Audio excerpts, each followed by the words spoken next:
Welcome everyone to Brian's Action Figure Reviews, and we're on episode 26 of Retro Wrestle Chat and Reviews. We've got Rich NG and the masked, I don't know what he is, I think it's Tubbs under there maybe. So Rich, for the first time in Retro Wrestle Chat history, you don't have any fuzz on your face. Please explain and plug. Basically, boys, it's November, so obviously there's that classic charity right now called Movember, where they're raising money on 3 cases just for men. You find yourself when a lot of charities or cases are happening, it's not mainly based for males, so this one is just dedicated just to men. So first off, we've got mental health. We are raised in a fucking day and age where men with mental health, we're just kind of told to either fucking man up, grow up here, get on with it kind of thing. And a lot of men fucking push their fucking mental health issues to the back of things until they fucking explode, really. So basically a part of this money that's raised goes towards kind of like supporting these people, like with like support lines, if it's like group chats or whatever, like it supports them on that.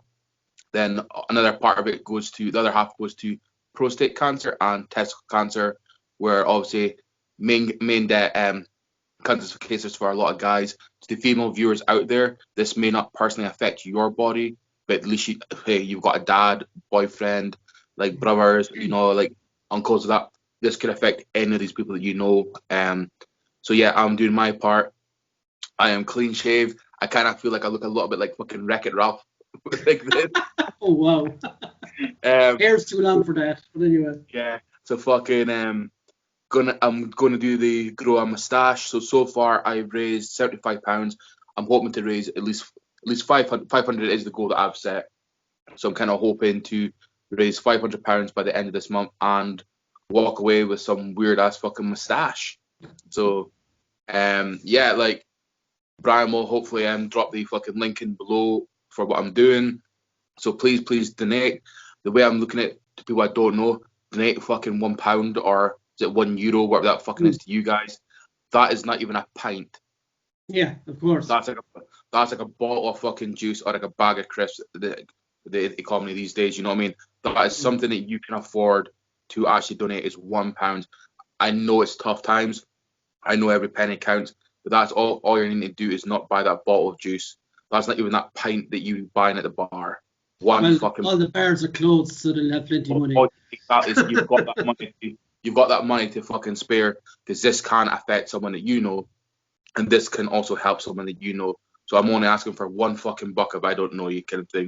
If you want to put more in, that's fantastic, But that's it. The link will be in the description below, kind of thing. And please just fucking show your support.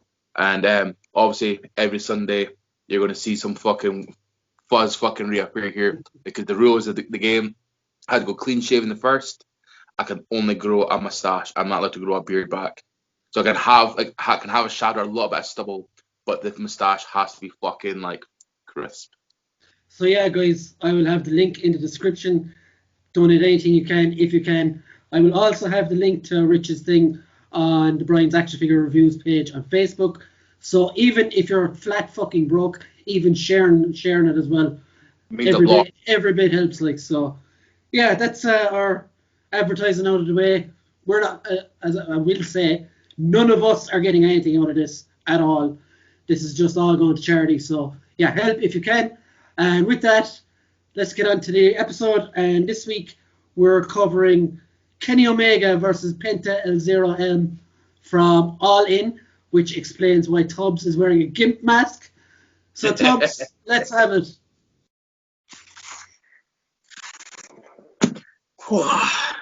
God, you're still looking fuck. I was in for 2 minutes, 2.5 minutes in that mask, and I'm sweating buckets. Imagine wrestling a full match with something like that on your head. Well, we all have to wear masks nowadays, so. Yes, this is very true. The mask is very COVID-centric. Try working an 8-hour day with a fucking mask on. Mm-hmm. So yeah, let's cut that shit out of there. So boys, initial thoughts on All In, starting with the presentation, I guess. Do you want to go first, Rich, or will I go? Are we talking the actual event or just this match? I would say just no. We'll stick to the match. Yeah. I mean, for AEW, you're going to do your first kind of well, were they even classed as AEW at this No, point? it was just a coming together at that one. stage. Yeah. Like, The show. I mean, it's a good lineup kind of thing. I think like this was a good match for Omega. You know, you kind of think to yourself like, who you going to fucking put Omega off for a little scrap with? Intros and everything, I thought were fucking awesome. Mm. They were so simple in what they should be. You know what I mean? I don't need fucking anything big. I've got so much to fucking say regarding this. There's not just the intros and just the match though. Rewatching this, fucking man, so much things came in my head. I don't know if any of you boys are going to fucking agree or disagree on this. But I'm gonna have to wait till we get a bit more into it before I can fucking say this shit. Like the first thing I will say is when I watched this first, Tubbs will agree with me, will remember me saying this many times. Man, I was crying out for an alternative to WWE because I was this close to stopping watching wrestling altogether. So when this All In thing came around, I'd started to dip into the Japanese wrestling. I started to dip into other things, looking for an alternative. So, like, this is my first time seeing Penta ever when I watched this match first. And I'd only seen Omega maybe 10 or so times, but I still wasn't as well versed as I usually am on him. So when they both came in and they were introduced as the IWGP champion and they were openly talking about Impact and all the other federations, I was like, oh, this is fucking cool, because it's like a totally open wrestling world as opposed to WWE where everything is WWE and you're not allowed to mention anything else. And I don't want to talk about WWE too much on this episode because this episode is the complete reason WWE is the cause for this show to have even happened. Tubbs? Yeah, I'm with Rich on the entrances, man. I remember when and what you were saying about the alternative, because I remember we were both really kind of like you will be a WWE fan till you die. No. I love the WWE, man. I've been watching this since I was a kid. But when this happened, I remember me and you having conversations about how giddy we were for it, like just to see, like when we were speculating would Punk show up and all this crazy crap, like because we didn't know, because it was so fucking new, you know. It was such a new concept. Like as Rich said, this wasn't even AEW. This was just these boys gambling, you know, on a show. And to be fair, this was the night that changed the game, like, you know. But see, in this match as well as when I was watching, you could tell there was nerves in the wrestlers in this event because, you know, they wanted this to blow the roof off the fucking house, man, you know. And the entrances, man, Pentagon, because I, like you, first time ever seen Pentagon. And I had watched Impact and I'd never seen Pentagon. Maybe I glanced him or something, but I didn't know who he was. But to see him, his entrance, his attire, his whole look, man. You know me, I'm all about the face paint and the masks. I love that shit. So straight away I was like, this guy looks like a fucking anime villain. It looks unreal. He reminded me of, do you remember La Parka in WCW? Do you know what he was like? Do you know what he was like for me? Looking at it, I just going, obviously, when we first saw this match, it's like, do you remember Ultimo Dragon? It was like La Parka mixed with an Ultimo Dragon. It was like a meld of the two. I love the whole Lucha Libre mask that cuts down to the face paint. You know, it's a different style. It's a different take on the Lucha Libre kind of design, you know, which I mean, Rey Mysterio obviously did similar over the years, you know what I mean? But I really, really thought it was cool. And to be fair, Omega, the entrance, as I said, Rich was saying, it was very simple. It wasn't over the top, you know. You didn't have cleaning ladies and all this kind of crack. You know, it was just simple. The dude came out and he had there's one thing I will say I did laugh, because when his fireworks went off, it was like 1, 2, 3, 4, 5, 6, 7. It was like and he even came down right. He was looking back, laughing. I was kind of going, you know, it's because it's the first show, and you know, as well as you kind of, but they weren't taking it like, oh, this is a fuck up. this is fun. I was like, who cares? The fucking fireworks didn't hit the beats, whatever. But he was having fun with it regardless. Did Penta botch his entrance as well? Because he came out with a hood in his hand and went to put it on his head and then stopped and kept going. Yeah, I mean, I didn't even realize. I was just kind of, maybe I thought it was just one of those, because like there was a lot of. Can I just throw it out there one moment? You can throw whatever you like out there within reason. In this match, right? Kenny Omega. His gimmick shouldn't be the cleaner. It should be the man that points. He fucking points at everything. Like everything. Like, we're not going to get back to this cleaner gimmick again. I fucking explained this to you last week. No. Come here. I'm only going off of watching this thing, right? No. I get that, man. That's the Bullet Club. That's the V trigger. That's the gun, right? He's taking a shot. But why do you have to do it every single time? You're on the apron. You're on the ring. I get it, man. But look, and this is going back to WWE. I'll say it quickly for you because I know you don't want to hit it as well.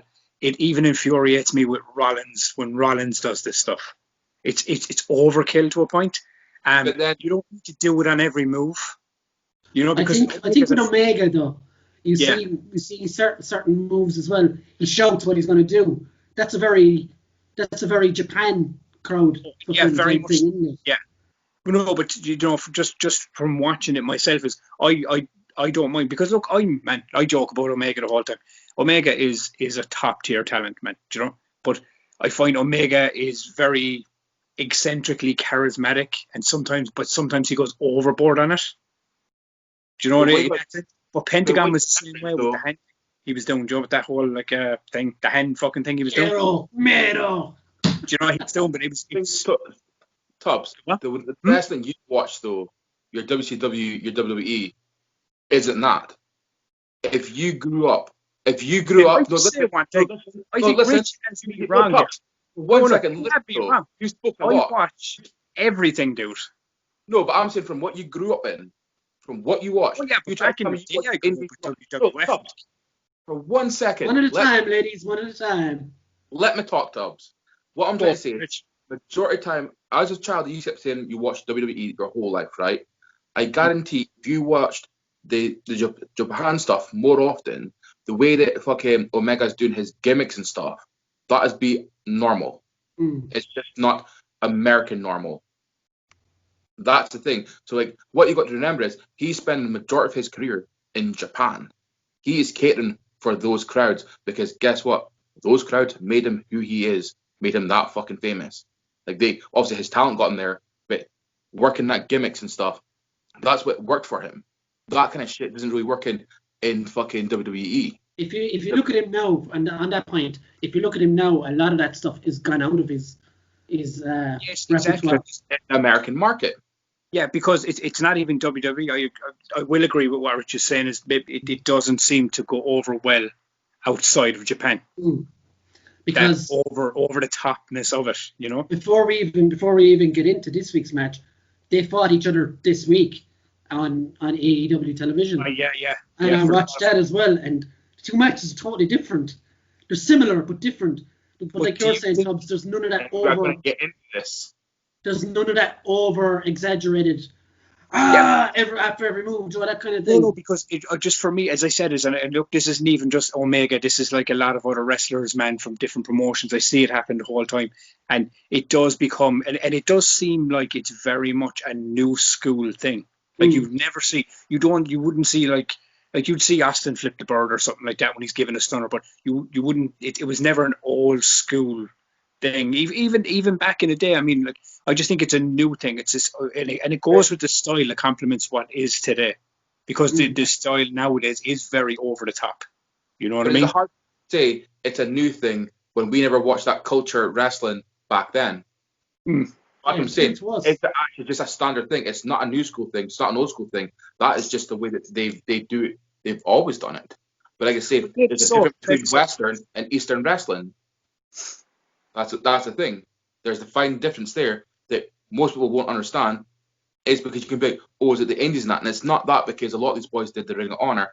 But even in Ring of Honor, they wouldn't even do things like that. It's clearly an Eastern and Western different style. That's what it is.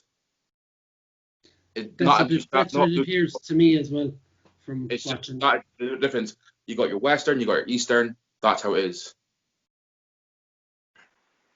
Cool. I just got a history lesson there, my friend. Tubbs, I would say watch a Fergal Devitt match in New Japan. Prince Kevin, whatever his name is now. Balor. Watch him in Japan. He's very over exaggerated as well. Oh yeah, no. I mean, like, but I'm not saying like, oh fuck Omega for being over. I just noticed it in this match because we know that. I noticed when we reviewed the other Omega match against Okada, wasn't it? Mm. And even when I saw him against Jericho in New Japan, he just didn't seem to be that over the top with his hand gestures and everything else he was doing. Maybe it was just something I picked up on in this match. It was like, I've never seen him be this like eccentrically animated. Like, I think as well, it goes with the nerves as well. It's in front of a new crowd, so maybe he was pushing it higher than he usually does. But he definitely has done it in the past. Yeah. But maybe in big pressure matches against Jericho and I don't know. Anyway, on to the fucking match. We've argued about this shit enough. So, what did you think about the match itself? Either one of you. Rich? The match was good. Hey, I ain't gonna say that. Watch this match because this was a solid match, right? Mm. Go and watch AEW now. Shit. I honestly think that AEW's watered their fucking self down so much compared to where they started from, boys. From where they started to where they're going now, they just seem to be kind of gradually going into that more mainstream wrestling. They're becoming what they fucking hate. I would say, now this is obviously a massive conversation for another day, but they have had no real pay-per-views since last year's or early this year sometime, and a lot of these matches that they're having now, including the Omega one from the past week, was very much a TV match. That's what I was going to say, compared to the one that we just watched, which was a high-pressure match and a high-pressure situation for a company that may or may not come to be. So I don't think it's fair, I suppose, to compare the matches on this show. I'm comparing it to the last pay-per-view I watched with them in it. Remember the one that was in a fucking stadium? Oh, yeah. Yeah, but that's I'm not talking about that much. I'm talking about the whole event. It was they are pretty much fucking watered down now. It's like they're doing all those like cheesy gimmicks and everything. Which if they were still if like say for example if Cody was still in fucking WWE, we'd be hating so much. But no, because they're running with it now. I'm going to shock you, Brian. I'm very much in agreement with Richard.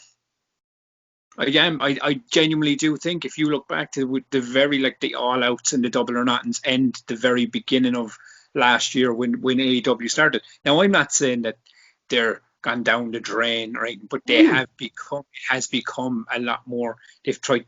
Do you know what? As I said, the point Rich made is they're slowly becoming what they hate in a way because they are kind of becoming that same product, but in a very different way. They're obviously a different show, a different style, but the core concept is beginning to become the same. I think AEW has massive highs and massive lows. There's no consistency. There's that's the problem. From a week-to-week show, there's 2 hours. I would probably watch an hour of it solid, but there's so much fast-forward material as well, which is what WWE started like. So I'm hoping it doesn't go the rest of the way. But anyway, yeah. So for me, so this is a hard-hitting match. A lot of moves I hadn't seen before. Pile drivers. One we'll start with low points. My main low point in this match was the V-trigger being massively overused. It lost its meaning by the end of the match. So, what do you guys think about that? The V-trigger? I'd agree with that. I think it. Now, don't get me wrong. When he hit it, there was 1 or 2 he hit. They were very effective, but and this V trigger thing kind of goes into what I was saying about the posing. Like he did the V trigger, I think. Correct me if I'm wrong. Maybe 5 to 6 times. 6 times, I think. I think 6 times, and he did that mad extended, like long drawn out pause thing on every single one of them. And there was moments in it where I was kind of going, I was like, because he did hit one, he reversed the move and came right back off the rope and hit Pentagon on literally on a run. I was going, do it like that, man. You don't need that big long setup, man. That move is meant to be hit out of nowhere, like, you know. But I found there was, I mean, maybe, because correct me if I'm wrong on this, boys, all right? But this was the first time Omega and Pentagon wrestled, right? Yeah, because I could pretty much tell there was a couple of sloppy sections and kind of miscommunication in certain bits, like the arm drag that went kind of wrong, even though the payoff that was fantastic. And I got to give Omega credit for something, all right? Pentagon did this thing. Obviously, he kind of the arm drag kind of like takedown thing went a bit wrong. Into the arm breaker. He snapped his arm back. And Omega sold that fucking thing to the very end. Even when the ref went to raise his hand or whatever, he even like hit his hand away. Yeah. The other hand, I was like, that's really fucking good. That's good detail in a match, and that's good characteristics meant to have in a character. I noticed things like that, but there was a couple of botches in it that I did notice that I was kind of going, like one where like Omega nearly fucked up a move he's done 100 times when he went on the ropes. Now that could have been a rope issue, man. The ropes look very loose in this ring. And you could see he had to adjust on the jump and everything. He was shaky as fuck, yeah. Yeah, he was very shaky. You've seen him do that move 100 times. But as I said, that could be all down to nerves, man, because it was the stakes that were on this night at that time. Because this was the night that they wanted to change the world in professional wrestling, and they did to their point. But you know, so the nerves might have been there. Maybe there was, you know, a bit of miscommunication between Pentagon and Omega at points. Not all through the match, because this was still a belter, but there was moments in it you could see there was kind of miscommunication going on. 4 points for you, Rich. The rope thing was a fucking issue for me. Like, it was just because it was so like, it was like, yeah, you couldn't not see that, and the fact that it even stayed on the commentary. Like, you know, oh, he's like recovered his balance kind of thing. You boys keep talking about like, this whole nervous thing. I totally understand what you're saying, but then like these dudes have been fucking wrestling massive fucking crowds. Do you know what I mean? Like, yeah, it's like, I don't think it should be an excuse really either. But no, not an excuse. I just think it's the night that was in it. I just think like for what I get like for what this night could do, but the whole thing was it was never like a.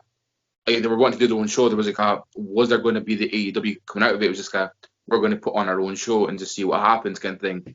These guys have wrestled so fucking much. They pretty much wrestled everywhere apart from fucking WWE. Do you know what I mean? But they have wrestled fucking like that size arena. They've wrestled in that. They put on their shows. I think the only thing nervous that these guys could have would be going in the ring with another member, a talent that you've never wrestled with before, and it'd be like, no, because you'd always have that like, how hard do they throw their punches, all these kind of things, like the kicks. Some of those kicks, I was like, fucking hell, that was sore.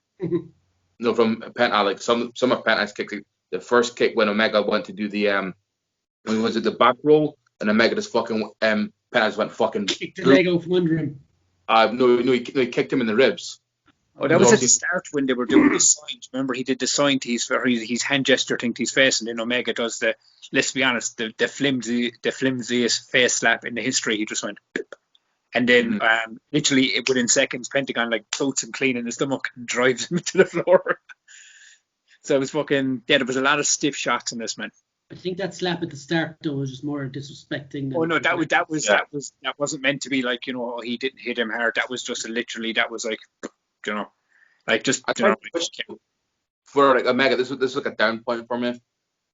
That Omega would have taken out one of his gimmicks for his intro.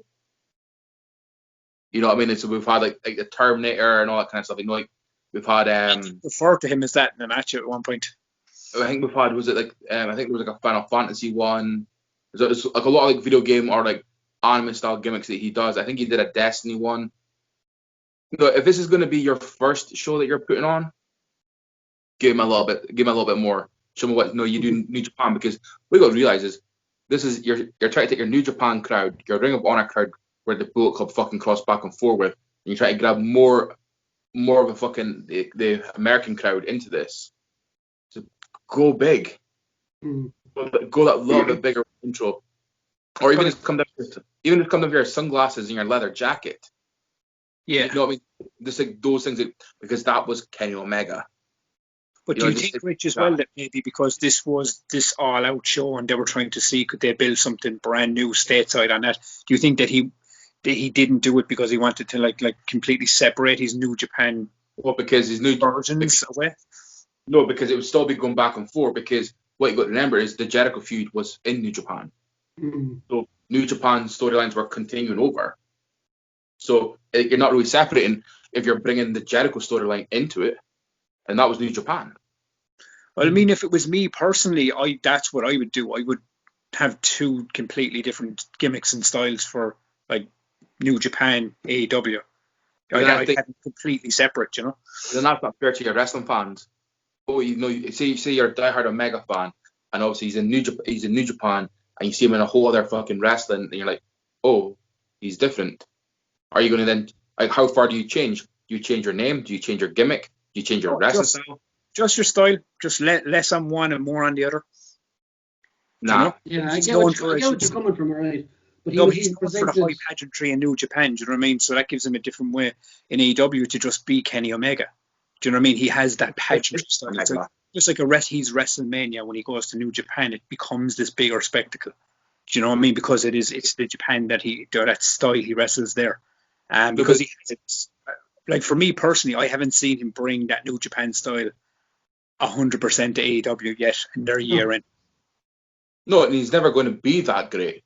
Joking aside, because he left a lot of the great wrestlers that made him that great behind in Japan.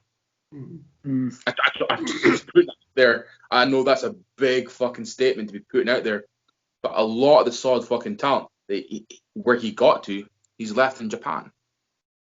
Yeah, but there probably isn't, off the top of my head, someone who in AEW who could bring him up to those lofty heights. Like he can only do so much as one guy, like, as well. Like who would you have? Cody, maybe Jericho again? I don't want Jericho again. Jericho come on. has to. Yep. Yeah. He's peaked too early on his own fucking show. But I don't think he's even peaked though, because he hasn't even been really chasing the title or anything yet. Like, I mean, I suppose we'll see with this singles run. Like, do you know what I mean? Because I mean, it's obviously going to go. They're going to push him this time. Maybe a heel Cody would be the job for him. But anyway, high points, gents. Mine was clearly the fucking package pile driver on the apron outside. It was fucking sick as fuck. I could feel his head popping off in my ears. You could hear the fucking thud off his head, man. It was horrible. But let me ask you a question.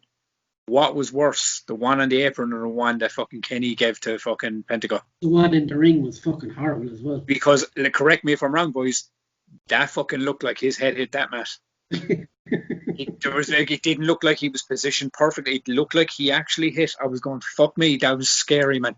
That was a scary spot, like, genuine. But the one on the apron was fucking horrendous as well. Yeah, I watched it a few times. It's like, there's nowhere you can go there. I went back to it a few times. Away from it, like, and even replayed it as well to make it worse. I was like, fucking hell. It was a sick fucking bump, like. Like, another high spot was the bit at the start with fucking the kick. You already mentioned it. The fucking slap. And then that kick into the gut. I was like, oh! That was a fucking sore one. There's a lot of high spots, really. I did like the correction on the rope dive, that he still managed to pull it off, even though he almost fucked himself. Yeah, I know, like he did. He pulled it back, but it didn't look. It ended up just looking like a cross body style thing, you know, instead of it being kind of like a. Because correct me if I'm wrong, is it like a frog splash kind of style move he does off that one? When he kind of a swanton kind of thing, isn't it? Oh, jeez, if he was going for a swanton, so he definitely botched it. There was another, last one. It's fully his fault. I'll leave you the rest of them, but the one, is it where he suplexed him up kind of, and dropped him on his knee, like his neck on his knee or something. Yeah. That was near the start of the match, I think. The leg. Yeah. Yeah. That was fucking class as well. Tubbs, your high spots? Well, you got my high spot. My high spot was the pile driver on the apron and the pile driver in the spinning pile driver in the ring. I loved the. I just loved Omega's selling of the backstabber move. Like Pentagon did it to him. Like Pentagon did one where he rolled up onto his back in the corner at the start of the match and then like whipped him backwards into it. And later on, that's actually my top point, because the way that he executed, because a So- whip into a reversal, then he moved out, then he lifted himself on the turnbuckle, but landed on his back, and in this fucking house, that was so smooth. That's like probably my highlight of the match, because just the way that worked was so smooth. That was good dancing. You know what I mean? That was like two men, like one delivered and one sold, and it was just perfect, man. Then you had the flip over the top rope, Pentagon's one, because let's be honest, he does the lucha libre style. He's got that whole like lucha libre gimmick, but he's not a small dude. And he fucking cracked, and he came over on top of fucking Omega. Like, I also not to spoil it, but I also love the code breakers at the end. Again, going back to Omega, selling was fucking spectacular. There was a lot of good moments in this match. What I did love about that, the ending, was they really, really separated it from the match. It would have been very annoying if Jericho, look, people have seen this match, it's a year old. Yeah. If Jericho had come down at the end of this match and broke it up and caused a dirty win or whatever, I wouldn't have been happy. But I liked that they actually finished the match properly. Omega celebrated. Then they did like the years old gimmick of turn the lights out, which was class as well. So different. The thing I will say is because they had mentioned it on commentary that I think it was a cool thing that earlier in the night the lights had gone out. So they mentioned that like, it's one of those nights, it's a brand new thing. It's, it got teething problems and so on. And then the lights came on and Jericho was there. It was kind of, they played into like, this is another technical issue. But let me ask you a question. How would you felt if the lights had gone out before the end of the match and the lights came back on and Jericho, and then he went to pick Pentagon up for the one-winged angel and Jericho codebreakered him and pinned? I would have felt cheated because it was a bit of a dream. It was a bit of a dream match, and they'd never faced each other before. So to have a dodgy finish would have been too. So it was the right call, wasn't it? Oh yeah, 100%. Yeah, because they got their match to the finish, and then they got their bill to the next match on the cruise. That's how it should always be done, in my opinion. Yeah. What do you think, Rich? High points and stuff. High points, you boys have all named. You've named them all three.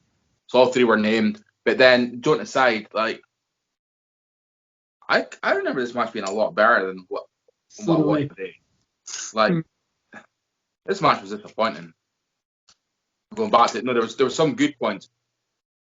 I just remember thinking to myself like, fucking hell, these guys are fucking far better than this.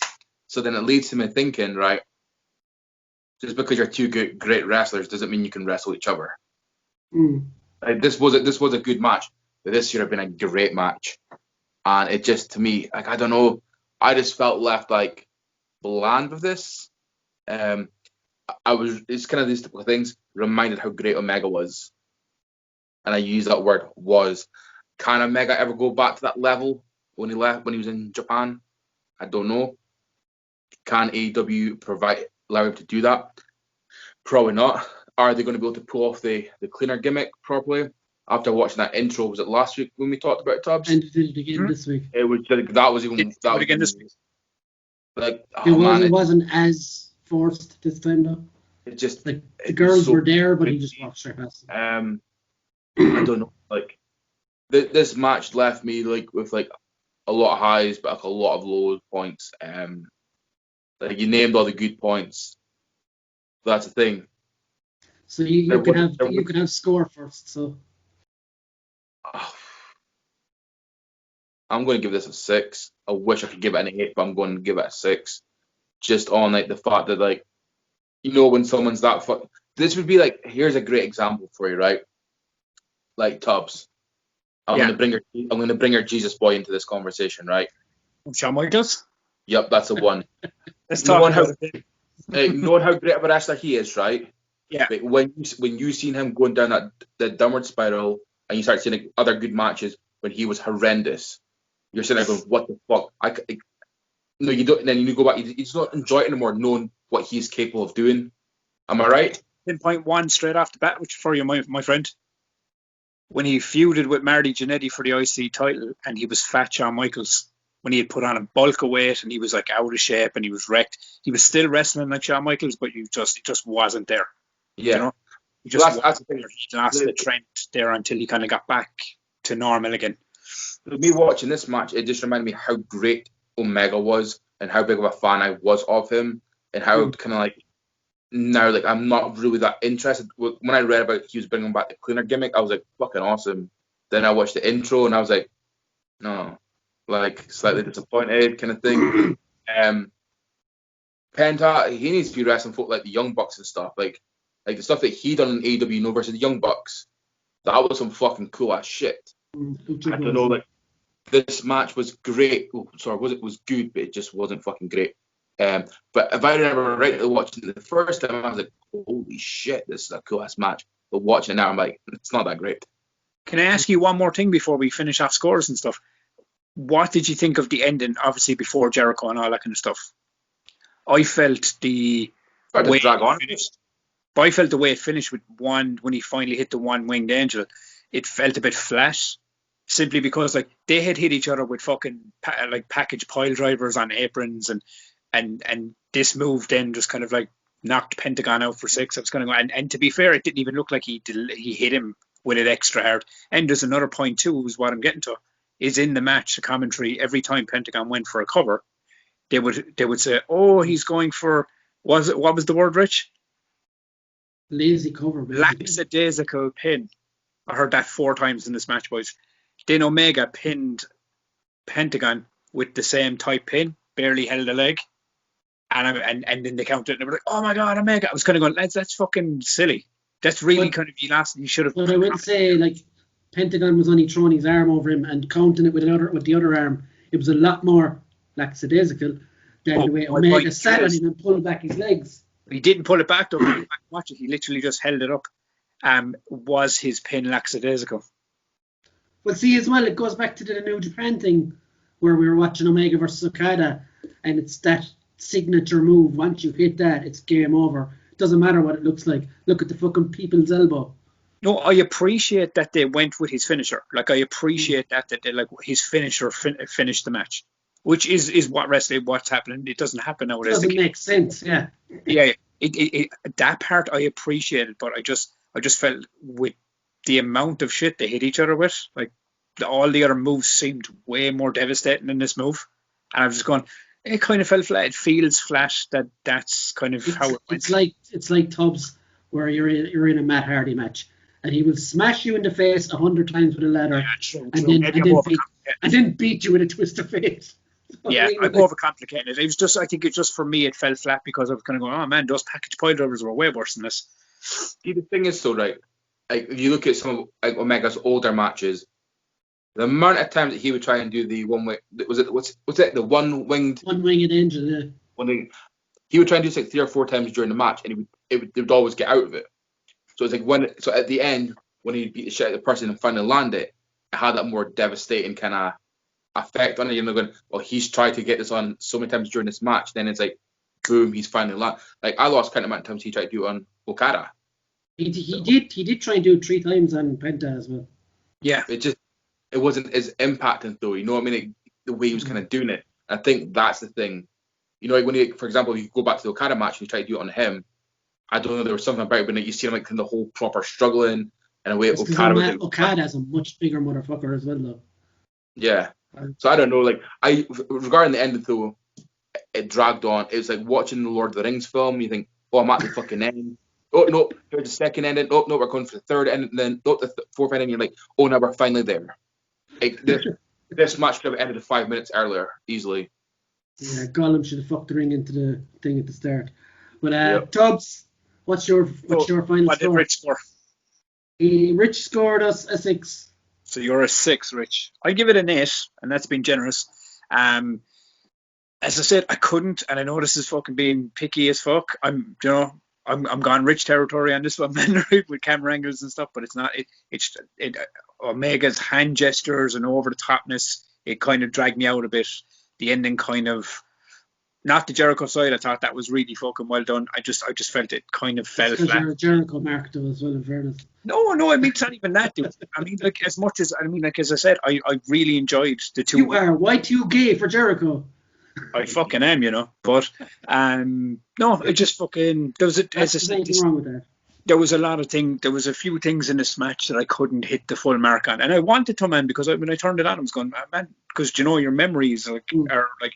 I remember All In being a fantastic show with fantastic matches. It kind of goes back to the whole Dustin Rhodes, Cody Rhodes thing. Do you know what I mean? Do you remember it as fondly as you did a year or two ago?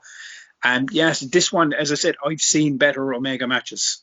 This wasn't top tier Omega. For me, anyway, it wasn't. For me, like, I picked the match, obviously, and I picked it on the back of watching this whole event, which, like I said at the start of this video, was massive and eye-opening and new territory being broken and all this. And I think as part of the show, it's still a good match, but isolated on its own, it's not as good. When you start to pick it, it is one of those matches that you can pick apart, and this is our job right here. So my score, I'm going to set it somewhere. Job. Sorry, are we getting paid then? No, sorry. Well, I'm not anyway, so I'm not, you're not. But I'm going to settle somewhere in the middle and give it a 7. So, yeah. I give it a high score. Okay. Yeah, even though you bitched the most about it. Yeah, but, it's how it lands. So that would give us 8 and 6, 14, 21. So a nice bit off the top. So about mid-table, I would say. Next week for the show, I will have a full table done out. I was meant to do it this week, but things got ahead of me. So, yeah. So back to Tubbs before we finish. Yeah, speaking of next week, what are we doing next week? Boys, I'm going to surprise you here, boys. Oh, no. Next week, we're doing our first Ring of Honor match. Ooh. We're doing Kevin Owens, a.k.a. Kevin Steen, versus Eddie Kingston in a completely anything goes match for the world title. And let me tell you now, I've been in Tubbs' ear all week saying I fucking love Eddie Kingston. This is why I picked it, my friend. I said I'd give Brian an Eddie Kingston match and a Ring of Honor match for Rich as well. So, it was a twofer. Sweet. And I love Kevin Owens. So, it's a threefer. Wow! And that's it, folks. Don't forget to check out the link in the description for Rich's quest for a mustache and all that good charity stuff, and drop your comments and tell us what you think about our opinions on this super match, and subscribe, motherfuckers, subscribe. Yeah, bitches. See you later. Bye.